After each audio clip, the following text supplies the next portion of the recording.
Hi everyone, my name is Usman Yusuf. इस video के अंदर हम लर्न करेंगे कि ब्लेंड टूल एडोब इलस्ट्रेटर के अंदर किस तरह से काम करता है और हम डिफरेंट कलर्स को, शेप्स को और डिफरेंट आउटलाइंस को किस तरह से ब्लेंड करके एब्स्ट्रैक्ट आर्ट क्रिएट कर सकते हैं। So without any further ado, let's get right into the video.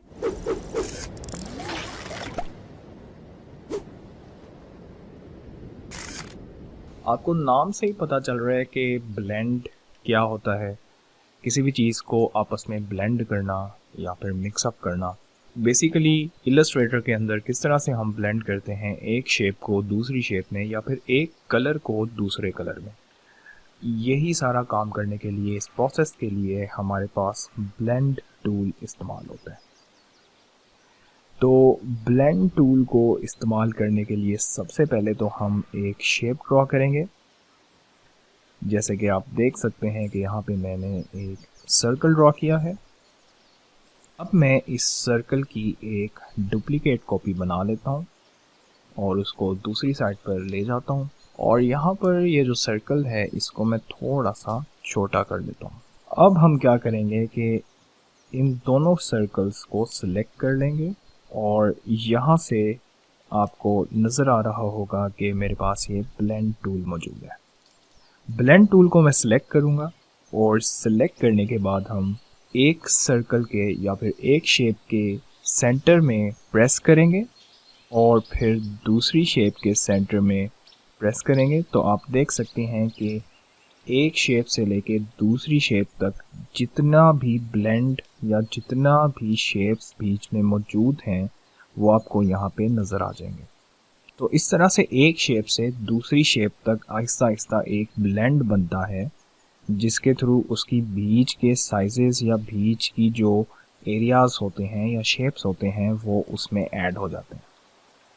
अब हम इन शेप्स को कम या ज़्यादा भी कर सकते हैं, इनका साइज़ या फिर जो है हम अपनी मर्ज़ी से इसकी अपीयरेंस के ऊपर काम कर सकते हैं।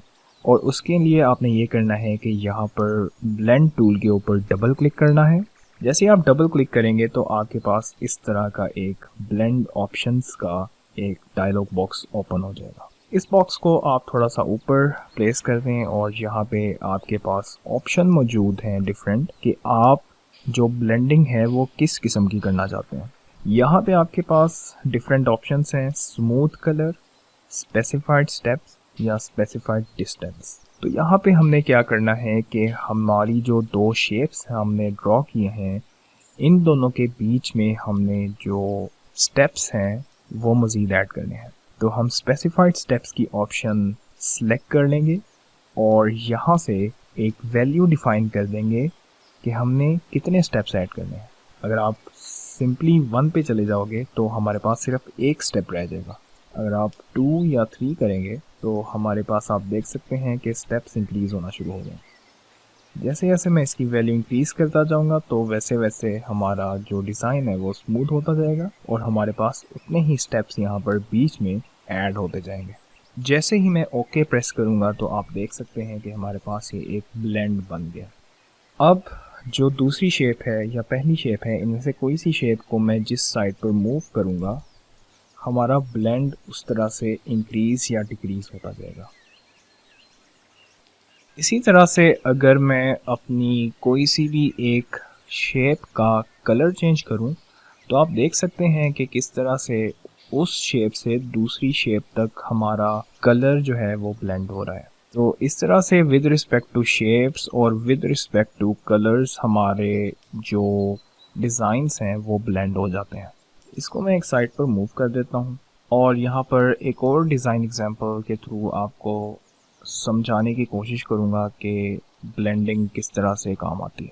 यहाँ पे मैं एक न्यू शेप डिज़ाइन करूँगा, इसका कलर चेंज करूँगा और इसको रोटेट कर दूँगा और यहाँ पे मैं इसकी एक डुप्लीकेट कॉपी बनाऊँगा और इसकी जो अपीयरेंस है वो थोड़ी सी चेंज कर दूँगा। इसी तरह से मैं इसका कलर भी चेंज कर दूँगा। तो अब हमारे पास दो डिफरेंट कलर की दो डिफरेंट शेप्स आ गई हैं।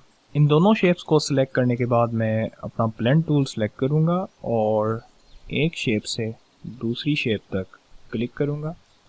तो आप देख सकते हैं कि किस तरह से इस शेप ने अपने आप को दूसरी शेप में कन्वर्ट कर दिया है और उसके बीच के जितने भी एरियाज हैं वो हमें नज़र आ रहे हैं। अगर हम यहाँ पे अपनी किसी एक शेप पे स्ट्रोक अप्लाई कर देते हैं तो विद रिस्पेक्ट टू स्ट्रोक हमारा जो चेंज है इस पूरे ब्लेंड के अंदर वो भी हमें नज़र आना शुरू हो जाएगा। जूम इन करके आप देख सकते हैं कि यहाँ पे किस तरह से डिज़ाइन एक शेप से दूसरी शेप में ब्लेंड हो रहा है। इसके साथ हम जैसे जैसे प्ले अराउंड करते जाएंगे, इसकी अपीयरेंस चेंज करते जाएंगे, तो हमारे पास ब्लेंडिंग का एक नया डिज़ाइन बनता जाएगा। इसकी स्ट्रोक वैल्यू को मज़ीद चेंज करूँगा तो आप देख सकते हैं कि डिज़ाइन किस तरह से इम्पैक्ट हुआ है। दूसरी शेप के अंदर भी जैसे जैसे मैंने चेंजेस किए हैं डिज़ाइन में, उसके आउटलाइन में और उसके फिल में, तो आप देख सकते हैं कि किस तरह से ये डिज़ाइन चेंज होता जा रहा है। तो इस तरह से जैसे जैसे मैं अपनी शेप को चेंज करता जाऊंगा या जो भी उसके अंदर एडिशंस करता जाऊंगा, तो इस तरह से ब्लेंडिंग के थ्रू मेरा डिज़ाइन चेंज हो सकता है। इसी तरह से आप एक एग्जाम्पल को और एक्सप्लोर कर सकते हैं और देख सकते हैं कि किस तरह से यहाँ पे मैंने एक स्टार और एक पॉलीगॉन के बीच में एक ब्लेंड क्रिएट किया है।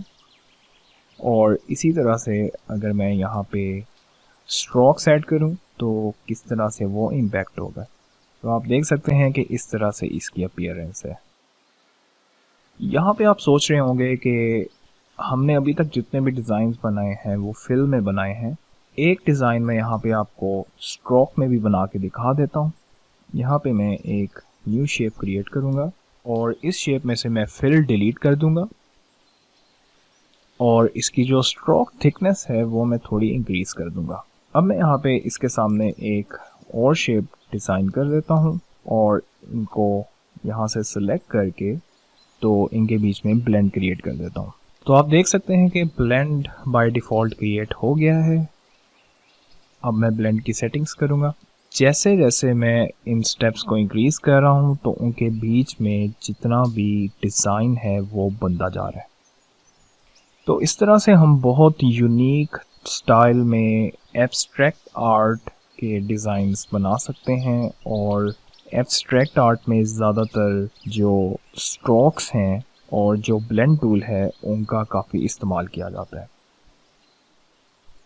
तो उम्मीद करता हूँ कि आपको इस लेसन की समझ आई होगी और काफ़ी नई चीज़ें आपको इस लेसन के अंदर सीखने को मिली होंगी। अगर आप प्रैक्टिस करते रहेंगे तो आप काफ़ी अच्छे डिज़ाइंस अपनी इन क्रिएटिविटी को इस्तेमाल करते हुए बना सकते हैं।